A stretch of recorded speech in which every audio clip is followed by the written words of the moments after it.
మనము ఐదవ ధన్యత అయిన కనికరం గలవారు ధన్యులు, వారు కనికరం పొందుదురు అనే విషయం గురించి తెలుసుకుంటున్నాము. ఆయన లూకా 6:36లో మీ తండ్రి కనికరం కలవాడు కనుక మీరును కనికరం కలిగి ఉండాలి అని అంటారు. క్రైస్తవులుగా నిరంతరం మనతో ఉండే లక్షణము ఇది.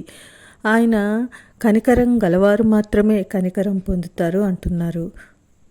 యాకోబు 2:13 కనికరం చూపనివాడు కనికరం లేని తీర్పు పొందును, కనికరము తీర్పును మించి అతిశయపడును. కనికరము తీర్పు రెండు వ్యతిరేకమైనవి. మనము ఇతరుల నుండి ఏం పొందాలనుకుంటున్నామో మనం కూడా అదే వాళ్ళకి ఇవ్వాలి కదా.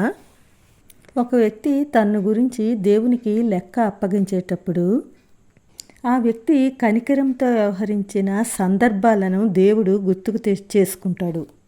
క్రీస్తు న్యాయపీఠం ఎదుట మనము కనికరాన్ని కోరుకున్నట్లయితే మనం కూడా ఇతరులపై కనికరం చూపాలి.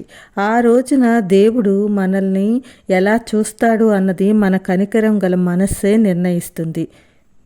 ఇది మనం కనికరం వల్ల పొందే ప్రతిఫలం. అందుకే కనికరము తీర్పును మించి అతిశయపడుతుంది అని వాక్యము సెలవిస్తుంది. తండ్రి తన కనికరం ద్వారా మానవులకు నిత్య నరకాగ్ని నుండి తప్పించడానికి, శాశ్వతమైన ఆయన రాజ్యానికి వారసులుగా చేయడానికి తన కుమారుడైన యేసుక్రీస్తు వారిని ఈ లోకానికి పంపించి ఒక మార్గాన్ని ఏర్పరిచారు. ఏమాత్రం కనికరానికి అర్హత లేని మనలను ఆయన కనికరించి ఎలా జీవింపచేశారో గుర్తుకు చేసుకుంటే మనం ఎప్పుడూ కనికరాన్ని ప్రేమిస్తూనే ఉంటాము.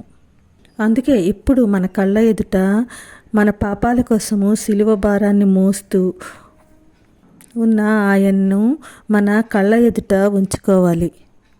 అలా మన రక్షకుణ్ణి చూస్తున్నప్పుడు మనల్ని బాధపెట్టి మనల్ని ఎంతో వేదనకు గురి చేసిన అలాంటి వారిని కూడా మనము కనికరం చూపించగలం. కనికరానికి అర్హులు కాని వారిని కనికరించడమే కదా కనికరం అంటే. మనం మన పాపం యొక్క వికృత రూపాన్ని చూసినప్పుడు మనం ఎంత కఠినాత్మలో, అసలు మనం కనికరానికి అర్హులమేనా అనిపిస్తుంది. అలాంటి భావన మనలో కలిగినప్పుడు ఇతరుల పట్ల కనికరం కలిగి ఉండడమే కాదు, వారిని కూడా దేవుని వైపు మనము నడిపించగలుగుతాము. అందుకే యేసుప్రభు వారు మత్తయి సువార్త 23:23లో వేషధారులైన శాస్త్రులను పరిసయ్యులను చూసి ఈ విధంగా అంటారు, మీరు పుదీనాలోను సోపులోను జీలకర్రలోను 10వ వంతు చెల్లిస్తున్నారు, కానీ ధర్మశాస్త్రంలో ప్రధానమైన విషయాలను, అవే న్యాయమును కనికరమును విశ్వాసమును విడిచిపెట్టారు. అసలు అవే కదా మీరు చేయవలసింది అని అంటారు ఆయన. ప్రతి మానవునిలో కోరుకునేది ఈ యొక్క విలువైన లక్షణాన్నే ఆయన కోరుకుంటున్నారు. దావీదు కీర్తనలు 145:9 చూసుకుంటే ఆయన కనికరములు ఆయన సమస్త కార్యముల మీద ఉన్నాయి అని అంటారు. దేవుని యొక్క వ్యక్తిత్వంలో ఈ కనికరము చాలా ముఖ్యమైనది. యేసు ఈ లోకంలో అనేక అద్భుతాలు చేశారు. ఇవన్నీ చేయడానికి కారణము ఆయనలో ఉన్న కనికర స్వభావమే.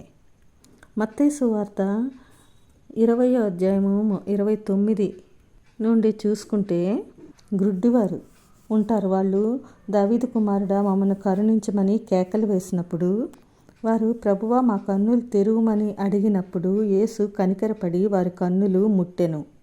వెంటనే వారు దృష్టి పొంది ఆయన వెంట వెళ్ళిరి. ఇలా ఆయన గ్రుడ్డి వారికి, దెయ్యం పట్టిన వారికి, కుష్ఠరోగులకు ఎంతోమందికి స్వస్థత ఇచ్చారు. దీనికి కారణము ఆయన కనికరమే. అందుకే ఎఫెసీ 4:32 చూసుకుంటే పౌలు గారు అంటారు, ఒకరి ఎడల ఒకరు దయ కలిగి ఉండండి, క్రీస్తునందు దేవుడు మిమ్మును క్షమించిన ప్రకారము మీరును ఒకరినొకరు క్షమించండి. కనుక మనం కూడా కనికరము తీర్పును మించి అతిశయపడేలాగా ఆయన గుణలక్షణాల్లో ముఖ్యమైన కనికరాన్ని కలిగి ఇతరుల యొక్క అవసరాలను మనము అర్థం చేసుకొని వారి పట్ల శ్రద్ధ కలిగి ఆయన ఇచ్చే కనికరాన్ని మనము పొందుకొని జీవితంలో ముందుకు సాగుదాం. అలాంటి కృపను దేవుడు దయచేయునుగాక. ఆమేన్.